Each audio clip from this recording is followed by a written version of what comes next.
Hello again, everyone. We have the last two castings I intend to get from this Laugh and Grow Fat Series 15 about chameleons here. So we have the Parsons and the Jacksons to talk about today. The brand is Animal Heavenly Body. There's some sort of anti-counterfeiting thing there.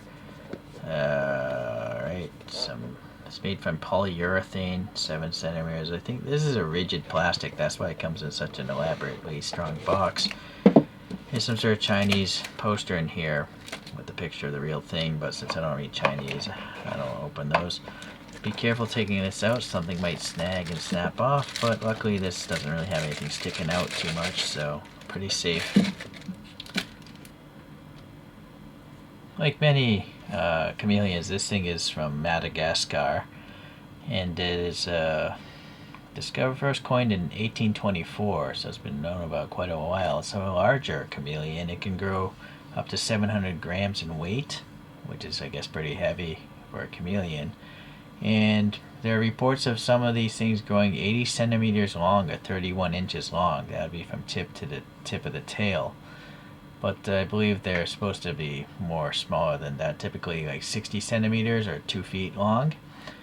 And they believe these are long-lived chameleons, up to 10 to 12 years in the wild, but I think some have grown to be 20 years old in captivity. Being such a large chameleon, beyond insects, it will eat a bird or a lizard. Anything much smaller than it'll eat it. So all chameleons are carnivores, although some will eat plant matter for water and stuff like that.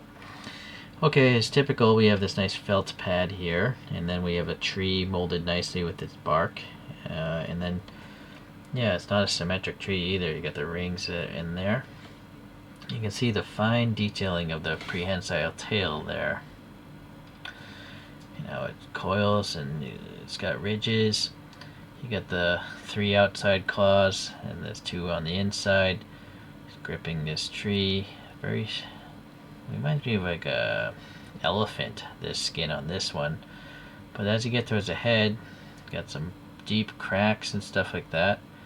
And some, I think they're called tubercles, little bony bits in the skin as well. Big scales up here. This eye is black and it's recessed actually with a little yellow. This eye is quite different from the other ones. It's got like rings.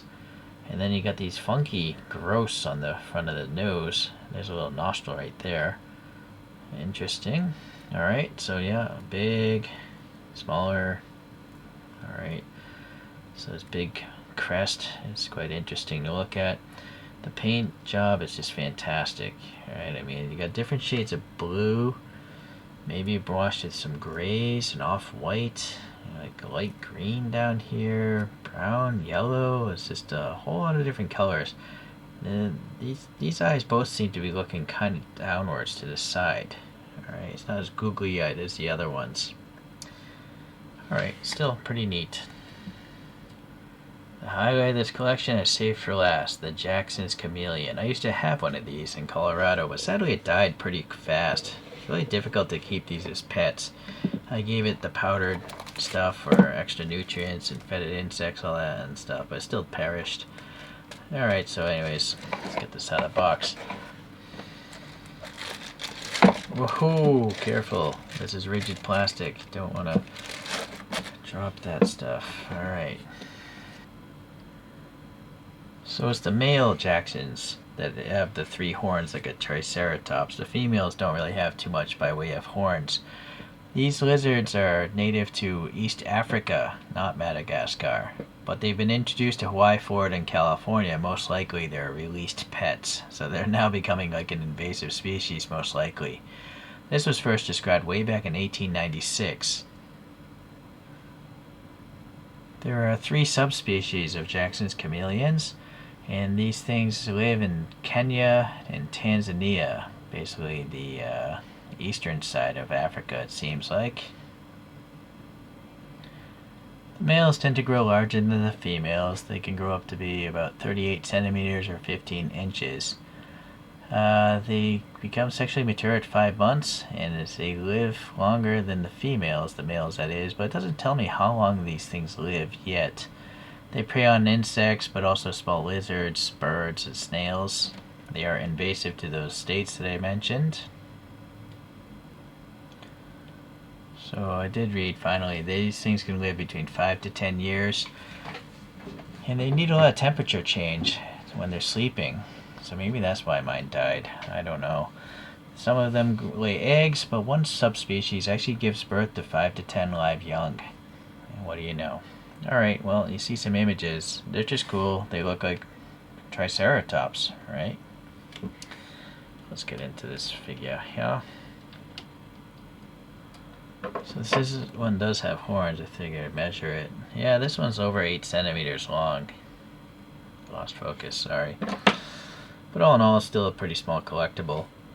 You do have this tree. It's well sculpted. The ends got the rings and stuff like that of the tree. And then the prehensile tail. Very, very fine scales there at the end. And then you can see, you know, it growing bigger and bigger. It's got these bumps and stuff every now and then. It's got some spikes down the spine. Interesting. This eye is just black, pointed back at us. Some bumps and other paint there. The yellow looks pretty nice. And then this eye is looking up that way. So that's pretty neat. This mane, or whatever you call this thing, it's got the dry brushing of brown. And then the horns, they almost look like grubs. But yeah, ridges, and they're fading from a brown to like a tan color. Interesting. Pretty flat face, flat mouth, I guess. Ridge or gap, crevice, you want to call it. So this one's supposed to have a trick up its sleeve. I think it's supposed to be like a temperature changing paint. So I'm warming it up in my hand, and then I have some ice water there. You know, so if this green is like Kermit the Frog green, I'm gonna dip the face here.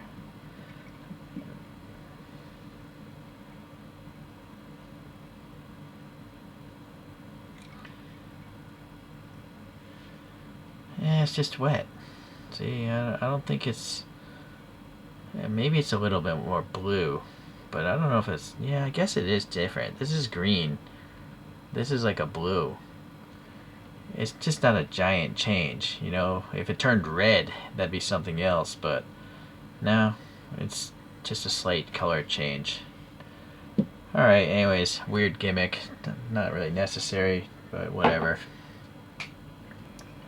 So the other 4 castings, we have the veiled chameleon. That can come in a different colorway as well. We have the carpet chameleon. We have the Meller's chameleon. And then we have the panther chameleon, which can also come in a different colorway. But as far as unique castings go, there's 6 of them in this overall collection of 8. I'm not sure which I like the most. The form factor of the Jacksons is the coolest, but definitely not the paint on it. It's pretty plain actually compared to the other ones with all the crazy stripes. It's interesting. This one has very smooth skin. This one's kind of glossy, very matte and like crackled. Alright, well, that's the collection. You can look those others up if you want. But today, these 2 are pretty good. It's a good way to end the collection off, because the Jacksons is definitely the coolest looking chameleon, I think. Alright, well, we'll have to see. I kind of doubt they'll ever come up with another chameleon wave, because there's only the leaf chameleon that I can really think of, that tiny little guy. I don't know of any other chameleons. There simply aren't that many species that I'm aware of, but maybe if they get into the subspecies, they will do more. I don't know. Well, I appreciate you guys checking this out. We'll see you in the next lizard-related video. Bye.